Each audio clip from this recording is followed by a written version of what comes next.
Hi, welcome. To Making Sense with Move to Amend. This is our new weekly live talk show where we just kind of discuss what's going on in the week and how it relates to corporate rule and money and politics. So thanks for joining. I'm Shelly Williams. I am the operations coordinator for Move to Amend. And hello, my name is Millie Harmon. I am the outreach coordinator, she, her. Happy to be here. All right, well, let's jump in, give you a little bit of an introduction to Move to Amend. We have two central goals as an organization. First, to amend the Constitution to clearly state that corporations are not people and money is not a form of free speech protected under the First Amendment. And second is to create genuine, justice-driven, participatory democracy in the United States like it has never existed.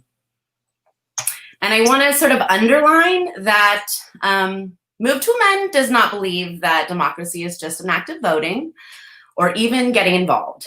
It is an attitude of self-respect, a commitment to dismantle structures of exploitation, and a dedication to building just structures and cultures in their place.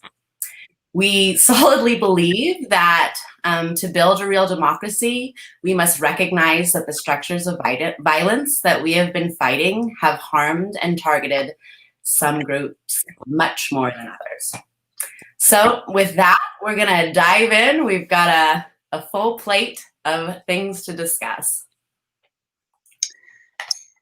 So there's a lot to discuss, but I think we want to kick things off with this rollback of regulations that I think a lot of us are not aware of by design, because a lot of things are happening under the radar with all of the chaos. Millie, do you want to talk a little bit about that? Yeah, so a really big thing, and I guess a theory that has been put out there, and Naomi Klein has gone into it a ton with her book, Shock Doctrine, which is this trend of after a crisis or during a crisis, there are moves by, the super wealthy and corporate elites to privatize stuff. And we are often so focused on our daily needs, making rent, staying covered with our health insurance, and right now just staying safe physically and mentally. But we often don't have the time to be sifting through the news, watching out for legislation being passed and pushed by big lobbyists to their advantage and not ours. So something huge that happened in the last week, obviously not talked about as much as it could have been on our corporate media, is that a huge environmental act is being rolled back. In a 50-year-old Environmental Policy Act. And the removal of this basically will speed up the approval for federal projects like pipelines, highways, waste incinerators. And I also want to sort of underscore, again, we know that environmental challenges, big projects, impact some communities way more than others. And actually, in a statement from Greenpeace, who historically has sort of whitewashed the environmental justice movement, they actually said that the Trump administration's anti-environment agenda is a racist agenda.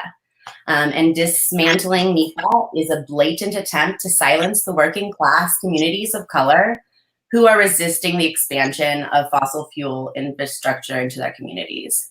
And so we're seeing these imbalances all over, right? Yeah, so. Well, And then just to add to this, that this is on the heels of 3 major pipelines being halted.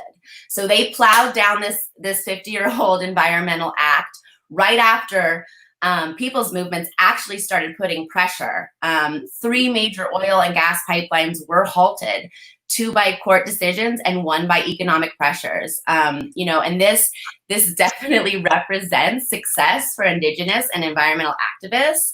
And so we're seeing this now be immediately plowed down while everybody's just struggling to survive. Yep. So a lot of things like this will just slip under the radar and, happen really quick. That's just impossible right now for anybody, to be staying on top of what's going on in their own lives and survival and everything around us. So, that's one of the functions of this show, is that we can bring some of these things that, happened quietly and just kind of be aware. I don't know, there's Portland, we can talk about that as well. That's another example of just horrific things that are happening, during a time of chaos and crisis. But I think more people might be aware of this, but these unmarked vehicles and people in clothing with no identification on it are snatching up protesters. I mean, this is like talking in about camo and boots. Like, it looks like militia. Like, they're coming after you, and like, not marked in any government or any way. It's like 1973 Chile, and so and that was actually one of the main examples of shock doctrine in Naomi Klein's book. Was the Pinochet era. And anyway, we just gotta, keep our eyes and ears peeled and be aware of these things. But the reality is we are, kind of in it, and we just gotta weather it. So anyway. No, huge, strides that are being taken while no one's watching, because there's other things going on. Why should we be funding a militia that's going to go take people from the streets and throw them in the back of cars, not even telling them what they're being taken for or that they're being charged or anything? Unacceptable. Nobody knows where they're going. And these are private companies, right? These are not our police force. These are paid private security companies that, very much ties in to, who's benefiting, who's making money from this. Mm-hmm. And yeah, so both Shelly and I are moms. So definitely our slant within this is, trying to find a term for working parents that isn't offensive, because, we want to say like economically contributing caregivers or something like that, because it's unfair to say that we're working and parents that are home all day with their kids are not, because we know that's actually really the tougher job. But, how do you balance keeping up with this stuff when you are trying to make a living and raising a kid? Are you allowed that luxury of knowing what's up? Yeah. I mean, if this weren't our work, we would, thankfully it is our job to be aware of these things and pay attention to them. But that's not the case for a lot of people. Their minds are focused on a lot of other things. And if you're a parent and you're working, it's going to be even harder. And if you're not a parent and you're working, like, definitely those too. We don't have them in our day-to-day to think about the bigger picture in an honest sense. Yeah, so we're going to see a lot more privatization. This push to go back to school. It's like, my theory on that is that probably Betsy DeVos is like invested in maybe some online distance learning programs, so that the parents who are terrified of sending their kids back to school are going to go for that option. But either way, they profit, right? Because they've got all their suppliers and all these ways that they profit off of public school, privatizing different elements of that. Sorry, And then, for a lot of parents, they're going to not want to do that. So they're going to look into these inferior schools. I mean, all these distance learning online schools for, elementary, middle school, and high school, they've been evaluated. They're actually subpar compared to public schools, yet they're, expensive, and they're probably going to become even more expensive. So all of that is really that's all we've gotten. That's all she's pointed to. We have not been given any guidelines, any model for our public schools opening in a safe way. And we know it's unrealistic. We have so few resources. We have so little space. We were already packing in those kids, those classrooms. Like, how does this look? And certainly we know every community is different, right? But we need something. We need some other guidance than check out the Primavera online school. Right. I'm not okay. And that's encouraging people to look away from our public school system. That's taking their time and energy and support. I know as a parent, I know as a student, that my mom was asked every year to give money and support, and not give money, give resources, because nothing in the classroom exists, right? Teachers are already buying their own paper and everything. So like everything that our kids would be getting in terms of what their parents would be contributing to the school at that basic level, which is already a wrong process, right, is now going to go into these online things. Yep. So I'm feeling personally really lucky to live in a state like California, because, we just got confirmation that my kid, who is starting kindergarten next month, which is, kind of sad. That's going to be not the traditional experience, but they are not doing in-person school, and they're going to issue us a laptop, and I'm feeling really grateful about that. But I also feel like survivor's guilt, because the stress, and so many parents are just in an unknown, like it's a holding pattern, because you're just waiting for somebody to say what's going to happen. And that was the position I was in up until a couple days ago. But the uncertainty is hard. And even the certainty is hard because, right? I mean, if you have to go back to work, you've had your kids home these past months, you're facing eviction. Mm-hmm. There's no option. Your kid has to go get care, or you're going to get kicked out on the street. And then what? I'm finding it so frustrating that nobody's seeing the connection to work, childcare, homelessness. Yeah. Yep. Yeah, and kind of the confluence of like school starting back up, and the rent moratorium being lifted, and unemployment benefits being cut significantly, because I'm certain that's going to happen pretty soon. It's it's already very bad, but it's going to get a lot worse, and I don't think we can even really fathom it right now. Yeah, so that sort of leads into, we're all in this precarious situation trying to, figure out how we're going to pay bills and all of that. But also, what about healthcare, and what about mental health care, and what's going on with that right now? Because we're all talking about people being unemployed, but most of those folks who are unemployed are now actually without health coverage as well, because we seem to have lifted up this employer-provided health care to such a standard that it's failing us now. So what are we going to do, Shelly?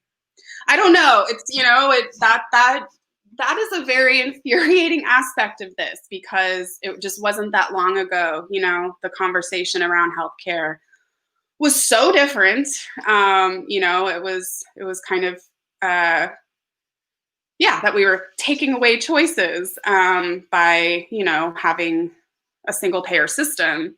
And that idea was pretty successfully, destroyed by the mainstream media, and, by just corporate talking points on the debate stages. I mean, it was just really Right, infuriating. 'cause we can afford to cover people, right? And then we came up with billions of dollars and gave it away, right? Right. Yeah, that part of it. But now everybody completely understands what we were talking about, not so long ago. Even Joyanne Reid from MSNBC, who has a history of just, not lifting up the justice agenda, and healthcare in particular. She's done some pretty good smear jobs on single payer. She just recently tweeted that she's coming around on it. But we have a candidate who was the most anti probably single payer of any of the candidates in the primary. He has said he would veto it if it came to his desk. And, so even now, even in all of this that's happening with 70% of all people supporting single payer and 90% of Democrats. This is not Republicans. This is across the board. 70% of Americans want universal health care. Yeah.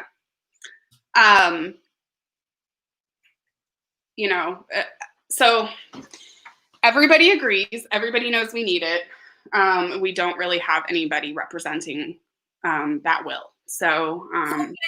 Because we're not going to have any power if Trump continues, and we're not going to have any power over this if Biden gets in without committing to single payer. So I think that this is an opportunity right now to hold this guy accountable if he has any chance of getting into office, because we want it. 70%. Yeah, 70%. And also to underline, we need to be starting to explicitly say single payer if that's our intention, because this Medicare for all has been a cover for a lot of very different strategies that do not help every American. Mm-hmm.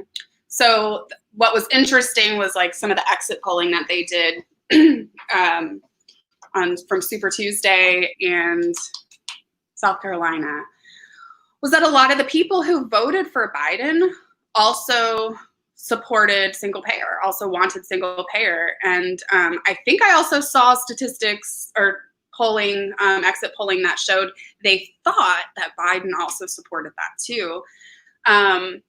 So all of that is very frustrating, that's, pretty undemocratic it's so clear what people want. And so I have that is misleading. And, it's understandable to me why people would think that, because we saw so much performative progressiveness on the Democratic debate. There was everybody was making this very grand show of how progressive they could get because one person brought this up and pushed it a little further. And then we got all these really just wordplay. And folks thinking that the party had progressed to actually thinking that everybody needs healthcare, and they're not there. They're just as entrenched in the private healthcare system, as anybody else. Yeah. So obviously the reason that we can't get this, that this is so difficult to do, even though everybody is in support of it, is the healthcare industry, the insurance and pharmaceutical industries. That is who is funding a lot of these politicians. So it's very, very hard to watch this play out. So anyway, I live in California, so my vote doesn't really count in the general, but I've kind of taken to, my messaging, on social media or whatever is basically at this point, the only way I'll vote for Biden is if he does the right thing here. That's it. So it'll be interesting to see if that works. I feel like, people are starting to not be so afraid of that strategy. I, used to get a lot of pushback if I criticized Biden or, said he needed to be better on something. A lot of people think that you do the pressuring after they get into office. And I don't know where people got this idea, but that is backwards politics. He needs to commit now. And, I don't know if he can. I don't know if he's allowed. I don't know, I don't know if it's really possible. No, and that brings it back to the bigger picture of what's the real roadblock? The real roadblock is not Biden. It's not the Democratic Party. The real roadblock is corporate constitutional rights, and them actually having equal footing under, our governing papers. So I think that we also, need to underline that Move to Amend's work, fundamentally addresses these issues in a really unique way, because, just first off, we can't hold these contractual entities that are built to build profit on the equal footing of everyday Americans. Mm-hmm. Yeah. So in case you don't know what our work is, the crux of it is the We the People Amendment, which is in Congress right now with 74 co-sponsors. Pramila Jayapal is the lead sponsor. So it's House Joint Resolution 48, and it is a constitutional amendment that states that only human beings have constitutional rights, not corporations, and also that money is not free speech. So, if that were to pass, all of our conversations would be very different right now. The political landscape would be a lot different. And so, it's these deep systemic changes that we really need right now. There's incrementalism in, rising fascism, consolidating fascism, and, mega privatization everywhere is just not going to cut it. So, so we believe in deep, radical, systemic change, and the We the People Amendment is one way to do that. For those who are new to Move to Men. And we know that this also plays a lot into elections and how people are able to judge what's going on, because, free speech being considered money has allowed a lot of influence from, mega corporations, the super wealthy, this whole idea of dark money being funneled in. We don't even get to know where it comes from. And now my mailbox is full of pamphlets with all this slander, with no sourcing or where it's coming from. Yeah. And as we're on the, coming up on an election, I think that it's important to talk about all the obstacles that we face and why voting is not enough. It's a part. I'm saying show up if you can. Absolutely. That's not what I'm saying at all. There's a lot more to this picture. Yeah. And we should also talk about this, I think one of the things that I find when I'm, engaging people on Twitter or whatever is that a lot of people, the talking points that, well, Biden has the most progressive platform in history, which I don't really know how they quantified that. And that might be true. It's still, grossly, it's not enough. It's not even close to enough. But they had this, thing where Bernie's people and Biden's people got together to make a proposal for what the DNC platform would be. And there were, a few little concessions that were made. It's not good. But the thing that people don't understand is that that's not on the DNC platform. That has yet to be, looked at. And what happened, the same thing happened 4 years ago. And guess what? They did all this work, put on this big show, and none of it was adopted. Nothing. It just was still, the platform. Nothing changed. So we have to be careful in, knowing when something is.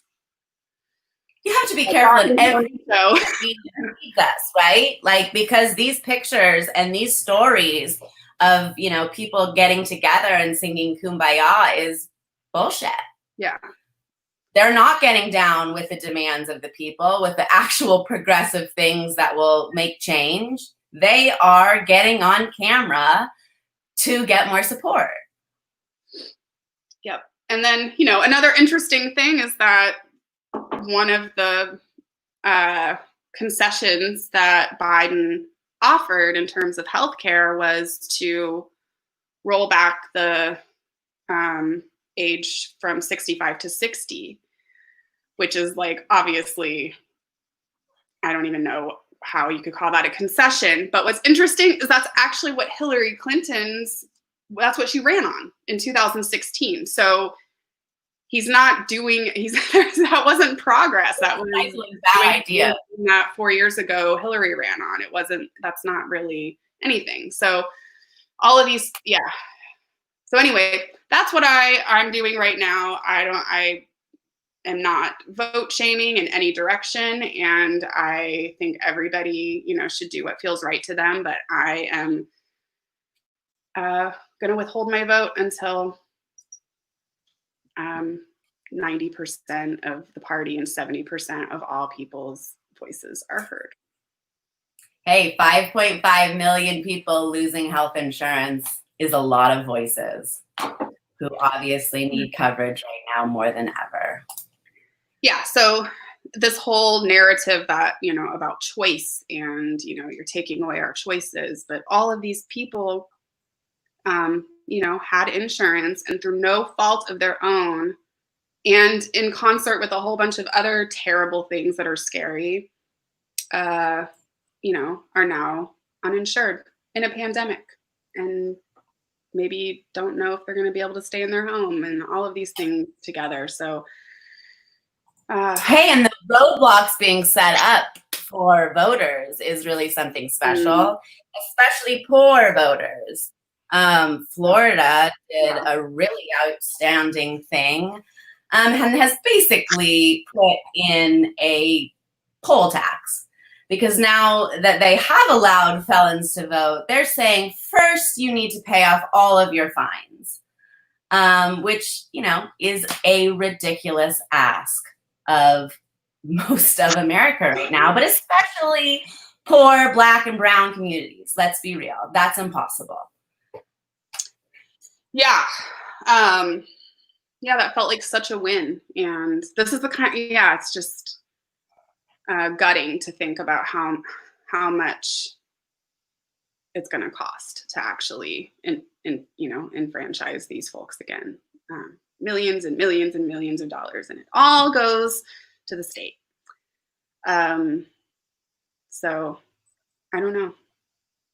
It was a brilliant move on their part, though. But yeah, I don't know. So, but luckily, right, voting is one avenue.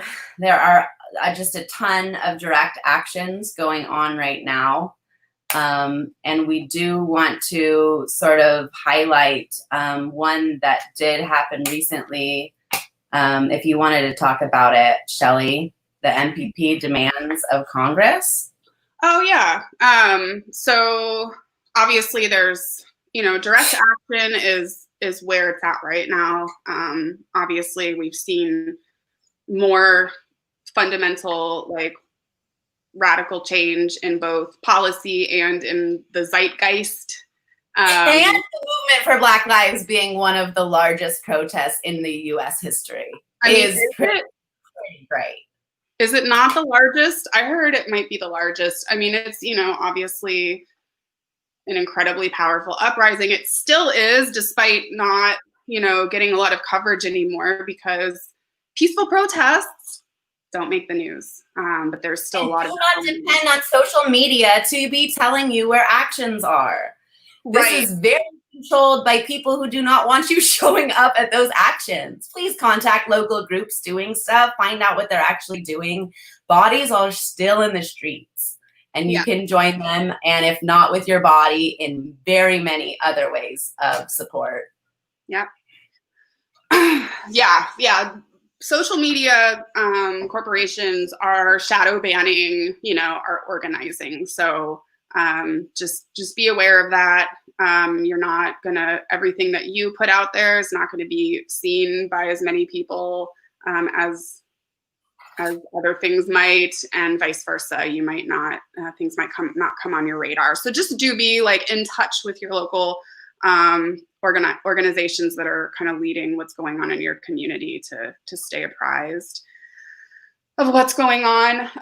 Last weekend was an action, a national day of action. It was done by Movement for a People's Party. We endorsed it. But they, and I'd like to normalize this more, they went to Congress people's homes and demanded, I think the 5 demands, so defund the police was the first demand, $2,000 a month UBI until this crisis is over, or maybe forever. And Medicare for all, so expanding Medicare to everybody, canceling debt, and there was a 5th one. Though the PPP.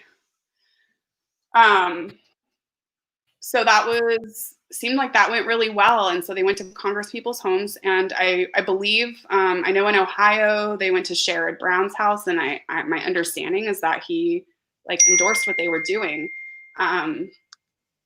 So doing this kind of thing right now, and being, a lot of us do have some extra time on our hands, and some ways that we want to be expressing ourselves. And I think they're going to be doing that again this weekend and again the following weekend. So it was July 11th, 18th. So that's tomorrow. And then again. So if you want to see if there's anybody organizing a action in your area, you can go to Movement for a People's Party. But that is a development I like to see. I think that we do need to be going to their homes right now, and making very clear that we are not going to let up. So yeah, strongly recommend direct action right now in conjunction with however you're voting. And I think that this was, largely prompted by this pandemic rolling out and Congress responding to, helping these huge corporations while we got pennies. What did $1,200 do? I'm sorry, not much. That's not most people's rent in this country. So, there's a lot of frustration. We put you in power and you're not doing anything for us.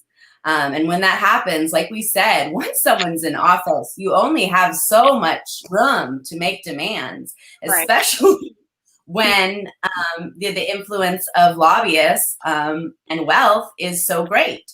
So we need to focus in on putting some new folks who are actually, listening and representing our demands in as well. And we're seeing, since this pandemic came down, we're seeing Texas, had some pretty, lefty wins recently. So, it's definitely changing. And what happened in New York and even in Kentucky, that campaign, that race was amazing. And we're just seeing things change really quickly. So that's the other side of this when we're talking about shock doctrine and chaos. And, the other side of that is that there's a lot of opportunity, and people are more generally open because of how everybody's feeling to, deep and lasting radical systemic change. And we have opportunities also to make things happen that wouldn't have been possible, a year ago or 2 years ago because of just how different things were. But right now it's just really ripe for that. But the only way we can actually seize that opportunity is by being out in the streets. That's, it's not going to happen if we continue engaging politically the way we always have been. So. Yeah, no, and I think, as you're saying, we have to ask for everything we want. Mm-hmm. This is the time to do it. The most people are feeling the most hurt right now than in a really long time. And we need to take advantage of that, gather these voices, actually ask these people, what do you want in your life? Is it to have a house? Is it to have access to clean air and clean water? Is it to feel safe in your community? Because let's shape our society around that, and let's make all the demands around that. Yeah. Because they are going to downsize what we want. They're going to do it for us. Please, please, please. Let's not do it for ourselves. Yeah, that's another thing is, we might not get everything that we want, but we must make our demands as broad and ambitious and, in line with what we actually want, because whatever we do make happen is probably going to get chopped up a bit. But yeah. So get out there. We did want to bring some sort of inspirational and positive things into this conversation as well. Because as we said, as people are hurting, people are rising. And so we want to uplift that and also keep that at the forefront of our minds and continue to sort of envision the future that we want and not just continue the mindset of fighting back what we don't want. So in Asheville, North Carolina, the city council unanimously passed a resolution this Tuesday that would provide reparations to Black residents and their descendants, which it's not going directly to the people. It's going to those communities. They're not direct payments, but that money is going to be allocated into areas traditionally that saw a lot of racial disparities. And that will look like aid to increase minority home ownership, more accessibility to affordable housing, small business loans. It's not perfect, but we need to start talking about reparations as society. Yeah, I mean, figure out ways to implement that. Yeah, I completely agree. And yeah, I don't know that is like the ideal reparations legislation, but the fact that it's framed that way and that's the word that they're using for it, like it's called a reparations bill. Yeah, that's something very interesting.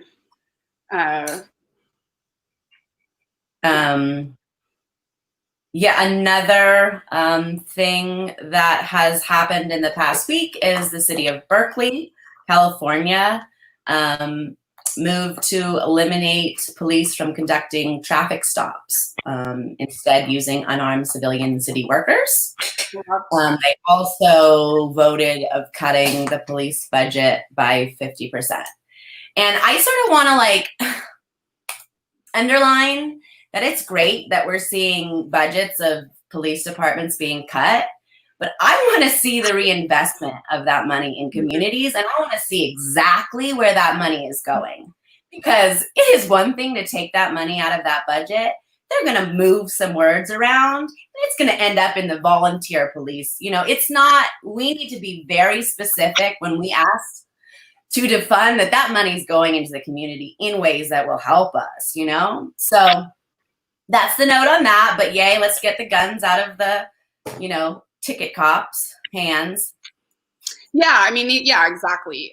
We should definitely be celebrating these wins and also very skeptical and follow how they play out, because a lot of times these things can seem like a win and then a bunch of shady stuff happens. And community control over resources and budgets. I mean, that's kind of part, yes, defund the police was the call to action, but I think there was kind of this, also just a general, like, we deserve to be able to decide what happens with our resources collectively. And so hopefully this, just to see only defunding happening and not a larger conversation around kind of democratic. Can't think of what I'm trying to say, but you know what I mean, right? Yeah, no, I mean, this is our money. Let's decide where it goes, you know? Yeah. One more sort of symbolic win is that the Pentagon effectively banned Confederate flags from military property. This is good, but symbolism is not enough. Yeah. Changing names, bringing down statues. This is not making our communities, this is not fueling them with resources. This is not reimagining any sort of safety. This is just, you know, trying to not be hurt by reading the name of your town every day because it represents the slaughter of all of your people, you know? It's just so basic. So yeah, these are like, yeah, the tearing down and renaming and all the things that are happening right now are, yeah, they're great. But yeah, that's not gonna like transform people's lives and communities and things like that. So we have to make sure we're still doing things. Let's give them some stuff to do. Oh yeah. Okay. Yeah, we got some move to amendy stuff to do. We do. And I think we also really, do want to emphasize again that standing in solidarity with those hardest hit in your community, actually asking, finding out what you can do, is really important right now. Mutual aid groups are happening. But, in whatever way, we each have our own privilege within the world. We also have, our own challenges, but in one way or another, there's some way to give right now because we all have our talents too. Okay, I see. Go ahead. I was just going to respond. I know, well, actually, maybe I'll just respond in a chat. That's actually about something different. The new Constitution stuff, which is Emmy. All right, so I'll let you respond and I want me to run through the announcements. Okay, so we want to, talk about this fabulous program that Move to a Bend has been offering for years. It's called our Movement Education Program. This is a terrific examination of past people's movements, what worked, what didn't work. It lets you examine the importance of anti-oppression work, fighting racism, in building true democracy. It's an amazing, it challenges you yourself to examine your own privileges, the way your role has played out, and, of course, strategies to organize and do so within your community by uplifting the voices that are hardest hit, rather than, going along with our own agenda, which sometimes happens when people are well-intended. This is, so here it is, shared the link. Please check it out. Our wonderful programs director, Jessica Munger, has been working on this latest rendition. It's fantastic. You can go through it as an individual, as a group, but super, super beneficial to any kind of organizing that you're doing. So that, fabulous, fabulous. Also, next week, Wednesday, July 22nd, Move to Amend is offering one of our regular monthly Take Action webinars. And the topic of this webinar will be lobbying on behalf of HJR 48, our We the People Amendment, during the August recess. This will be given by our national director, Caitlin Sposi-Belknap. So tune in. It will be wonderful. We need to hold these folks accountable more than ever now. So let's do it when they're home and we can get them cornered. I don't know if that link got anywhere. I'm going to give it to Alfonso to share. And then also we have a monthly live report. This is mostly updates about the Movement to Amend, our national coalition, ways to plug in there, what we're doing, and sort of looking into the month ahead. That is it's the last Wednesday of the month at 5 p.m. Pacific. This next one will be on July 29th. Any other things that I'm forgetting, Shelly? I don't think so. I would just say, like, our Pledge to Amend campaign is still going strong, and that's like a really easy thing to be doing right now. Pledge to Amend is where we get candidates who are running for office, and this could be from the president to the dog catcher. We want everybody to have this in front of their face. So if you go to movetoamend.org/pledge, you can see it there, and asking them if they will work to advance the We the People amendment or the, ideas that are in there and whatever office they are seeking to hold. And it's it's easy to do if you know a candidate, especially like progressive challengers that really want to get their name on the map and also want to, come out. These are the easiest people to get right now to agree with what we're doing. And there's a lot of different reasons it's useful, but if they end up going into higher office, then we have them on record. So if they end up in Congress, maybe they started off in their state legislature and then they move into Congress, and then we can remind them that they pledged to support this. So this is a really important part of our organizing and strategy and long-term strategy to get this passed. And candidate pledges in general are a really important tool that we have to hold elected officials accountable, because it's not often that they've actually signed their name with an agreement to do something that we can then say when they're in office, hey, you agreed to further the We the People amendment using your office. So how are you going to do it? And we actually, I was actually part of that happening here near where I live, a neighboring district to Sacramento. There is Representative Ami Bera's district. And Ami Bera is a pretty corporate Democrat. But early on, he took our pledge. And, he takes a lot of industry money. So it was very difficult. So we had him on record taking the pledge.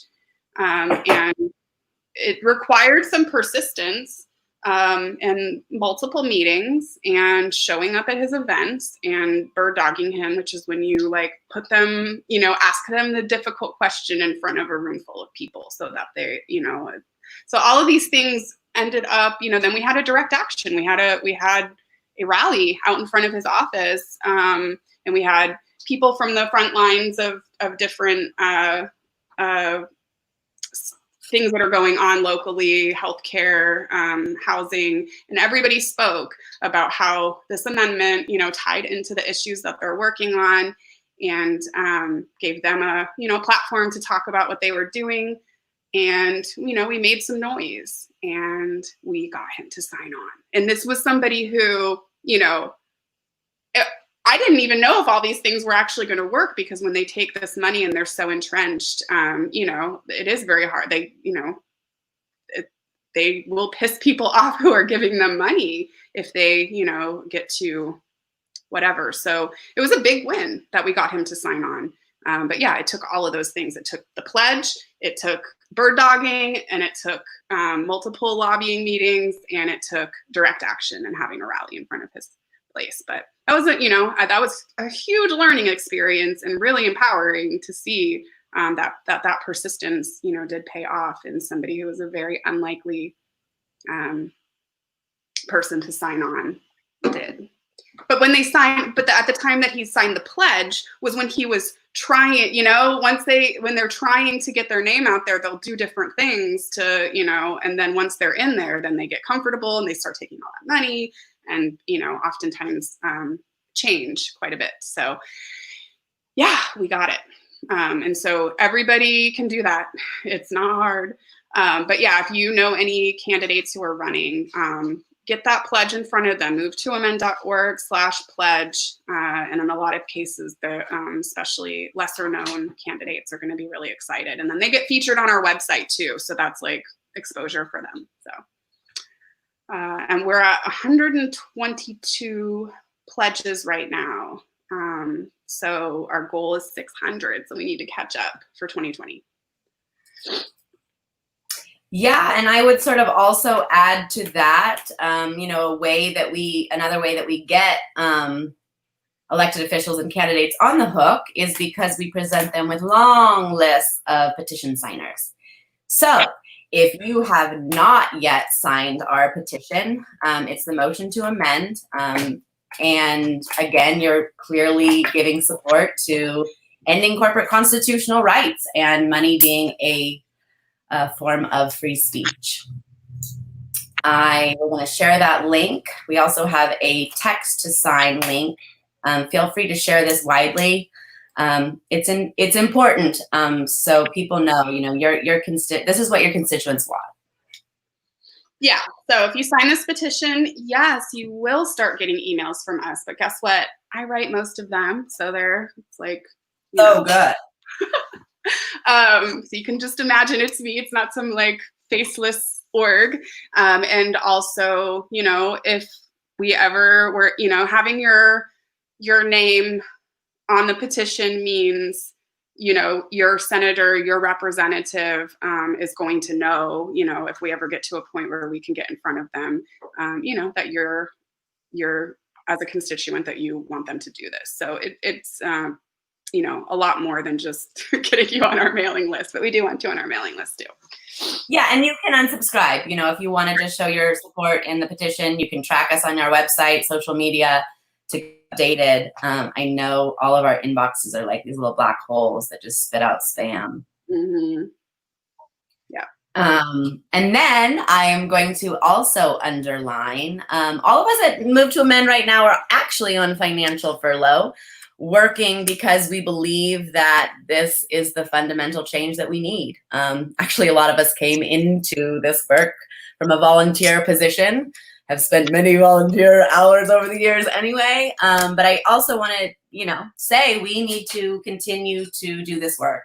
And we do need to pull through this financially. So if you are able, in any amount, the majority of our funding comes from individuals, small donations. Reoccurring donations are actually our biggest help because we can look in the months ahead and know we can pay staff and cover our database costs and all of that wonderful details to all of our work.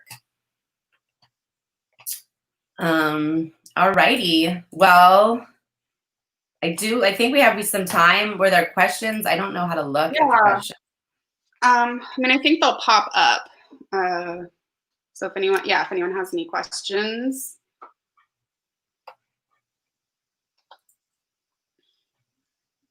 And we are, I'm just going to plug it again because we want Move to Amend to continue, right? And I won't go, I'm still working just as hard as I was when I was on the payroll. But we want this to be what we do, and we'll do it either way, but we would rather be compensated. So in answering Michael Adcock's plug here too, a nice thing that we can offer candidates when they do take the pledge is we can send an email blast out to their constituents saying that they did take that pledge. Oh yeah. So yeah. And that's another huge benefit. People are having a huge time campaigning right now because it's hard to actually make contact with people, and they're looking for every opportunity to do so. So that's a really great. Thank you for mentioning that, Michael. Super important. Michael is our affiliate leader in Prescott area and Prescott, Arizona, and they are getting into a wonderful, fabulous Pledge to Amend campaign here. Yeah. So, yes, it is every week. Karen, come back every Friday at noon. We're going to try this out through the summer. We want your feedback. Please tell us if you love it, if you think we could do something else. We want this to serve you. We thought it was a fascinating way to make the connections of our work to current events. And the fun thing about it is we're going to throw 2 new hosts at you every week. So you get a little bit of perspective from all of us. Mm-hmm. So yeah, give us your love if you're enjoying it. You can also write us at info@movetoamend.org. Follow us on social media. Tell your friends to give us money. Tell your friends to join the movement. And let's make some change. Are there any other questions? And what I wanted to finish saying in terms of the pledge stuff is all you have to do is like go on their Twitter and drop the link and say, I would love for you to take this pledge. It is the easiest thing to get them to do. And in a time like this, there's a lot of challenges in organizing and exercising our political voice, but that is just a really easy thing that we can be doing right now is getting these candidates to take the pledge. So true, though, Shelly, and so important because, especially these younger, newer candidates coming in, like they're willing to actually interface with people online, and we need to utilize Twitter and every way we can get at them to engage in conversation. Thank you for donating, Michael, and for all your work. Yeah. And all of you for joining us today. Come back. And Michael, just real quick, the Constitution stuff is a little more internal right now. So we're going to talk about that on the Tuesday coalition call. But I don't think it's bad to say we have started thinking bigger than Are We the People amendment and asking folks, what other things do you want out of a constitution? And we have put a survey out. I don't know if we have that available to share here.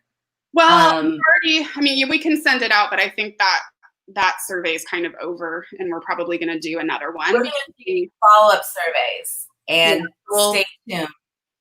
We'll send it out by email and also on our social media, but we really, really, really, really want to know where people are at on this. So if you see that survey come through, please take it.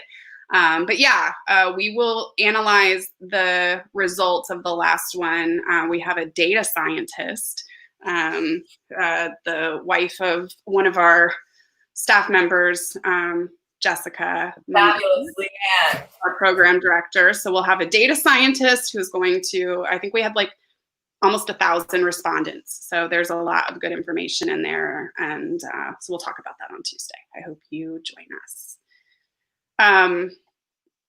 All right. Well, I think we need to.